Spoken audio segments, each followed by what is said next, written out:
우리 모두 가슴에 손을 얹고 주님의 걸음을 따라서 살겠습니다라고 고백하겠습니다. 시작. 주님의 걸음을 따라서 살겠습니다. 아멘. 오늘 예수님께서 복된 화요일 이 사순절 새벽 예배 시간에 마가복음 9장 14절에서 29절까지의 말씀을 우리에게 선포해 주고 계십니다. 예수님께서 산에서 기도하실 때 모습이 변하셔서 모세와 엘리야가 함께 나타나서 예수님의 별세를 예수님께서 십자가에 달려서 돌아가실 것을 하시고 나서 그 기도를 하시고 나서 예수님께서 산에서 내려오셨을 때 예수님께로 많은 사람들이 몰려들었습니다. 많은 사람들이 몰려들은 이유는 오늘 본문에 나오고 있는 것처럼 예수님이 산에 기도하러 올라가셨을 때 예수님의 제자들에게 귀신 들린 아이를 고쳐달라고 한 아버지가 아이를 데리고 왔습니다. 그런데 예수님의 제자들은 그 아이를 고치지 못했습니다. 이 사건이 있기 전에 예수님께서는 예수님의 제자들을 세상의 마을 곳곳마다 전도 파송을 하셨습니다. 그래서 제자들은 전도 사역을 할 때 예수님 없이 둘씩 짝을 지어서 전도 사역을 하면서 많은 이적과 기적을 행했습니다.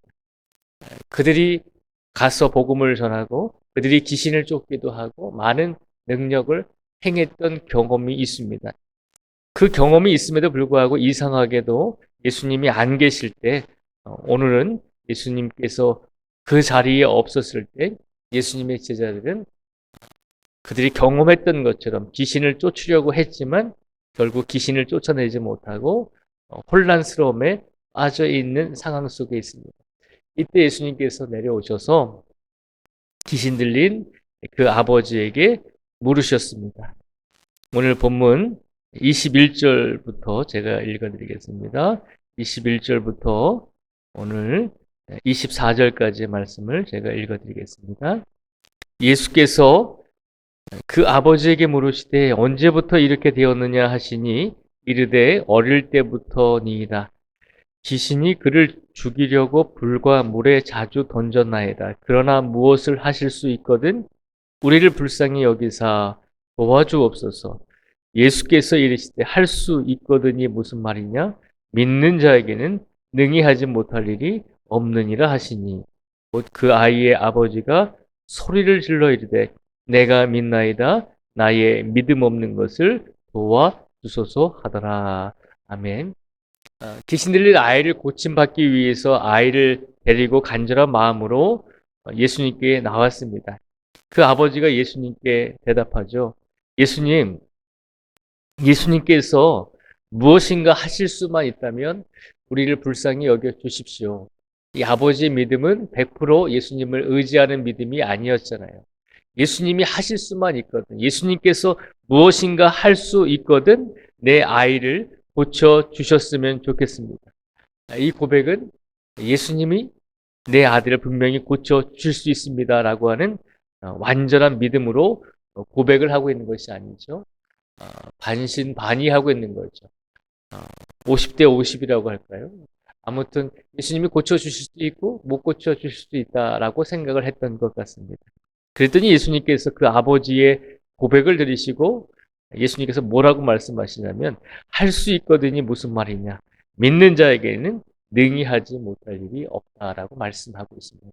그래서 예수님의 이 책망과 권면을 듣고 그 아버지가 예수님께 간절히 다시 소리 지르죠. 내가 믿습니다. 나의 믿음 없는 것을 도와주십시오라고 이 아버지가 예수님께 간절히 외칩니다. 이 아버지의 모습을 보면서 우리가 분명히 먼저 기억해야 할 것이 있습니다. 예수님은 우리의 믿음이 없는 모습을 분명히 도와주실 수 있는 분임을 기억하라는 것입니다. 이 말은 곧 무슨 말인가 하면 우리가 예수님께 간구해야 한다는 거죠. 우리가 믿음이 없고 연약할 때 예수님께 도와달라고 울부짖어야 한다는 것입니다. 여러분들은 언제 울부짖습니까? 평상시에 우리 성도님들을 보면 그렇게 울부짖지는 않으신 것 같아요. 조용히 기도하시고 조용히 간구하시는데 우리가 언제 체면 차리지 않고 어린아이와 같이 그렇게 울부짖나요? 우리가 다급한 일을 당할 때 결국에는 예수님 앞에 무릎 꿇고 기도할 수밖에 없잖아요. 더 안타까운 것은 다급하고 뭐 생명의 위협을 당하는 일과 또 긴박한 일을 당했을 때 간절하게 기도하는데 그렇게 응답을 받고 나서는 다시 또 원점으로 돌아가는 것 같아요. 사람이 늘 긴장감을 가지고 살 수는 없죠. 그런데 믿음에 있어서만큼은 어떤 한 번의 실수도 한 번의 제약으로 인해서 우리의 믿음이 하루아침에 무너질 수 있거든요. 그래서 믿음에 있어서만큼은 항상 긴장한 모습으로 살아야 되지 않을까라고 하는 마음을 갖게 됩니다. 근데 중요한 것은 예수님께 도와달라고 말씀을 드렸더니 예수님께서는 이 아버지를 도와주셨습니다. 아버지가 솔직히 말하죠. 예수님, 내가 믿음이 없습니다. 내가 지금 예수님을 100% 믿지 못해서 내가 예수님께 이 앞으로 나왔지만 그러나 예수님께서 지금 나에게 권면해 주셨습니다.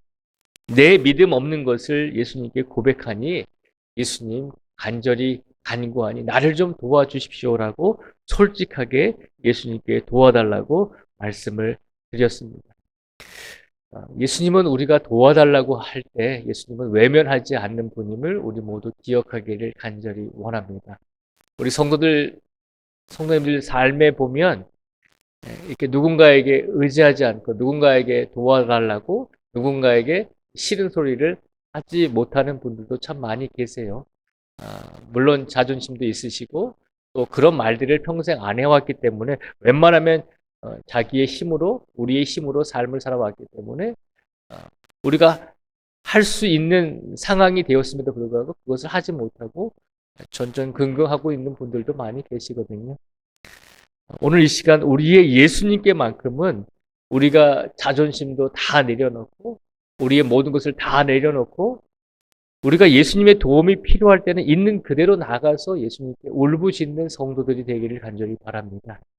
그것은 예수님께 신세를 지는 것도 아니고 예수님께 부담을 드리는 것도 아니고 예수님은 우리를 도와주시기를 원하고 특별히 더 간구하고 울부짖는 모든 성도들을 더 불쌍히 여겨주시고 더 긍휼히 여겨주시는 분임을 기억하시기를 간절히 바랍니다.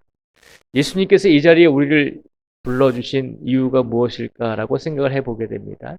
오늘 이 자리에 우리를 불러주신 이유는 우리가 완벽하고 완전한 믿음을 간직할 수는 없습니다. 우리가 부족하고 연약한 사람이기 때문에 늘 부족한 믿음을 가지고 살아갑니다. 그러니 오늘 하루의 삶 속에서도 자만하지 말고 교만하지 말고 예수님 앞에 예수님 오늘도 내가 살아가려면 예수님의 도움이 필요합니다. 예수님의 보호하심이 필요합니다. 예수님의 긍휼하심이 필요합니다. 우리를 불쌍히 여기시고 우리를 도와주시고 우리 가정을 도와주시고 우리 가족을 도와주세요. 그렇게 먼저 간구할 수 있는 복된 우리 성도님들이 되시기를 주님의 이름으로 축복을 드립니다. 예수님께서는 그 역할을 감당하시려고 이 땅에 오셨습니다. 그리고 그 역할을 감당하시려고 우리를 도와주시려고 우리의 육신뿐만 아니라 우리의 영혼까지도 우리가 간구하고 우리가 외칠 때 예수님께서는 도와주시려고 십자가의 길을 가신 것입니다. 그러니 이 사순절 기간에 더 예수님을 붙드시고 더 예수님과 함께 하시고 더 예수님과 동행하시는 삶을 살아가실 수 있는 우리 모두가 되시기를 주님의 이름으로 축복을 드립니다. 기도하겠습니다.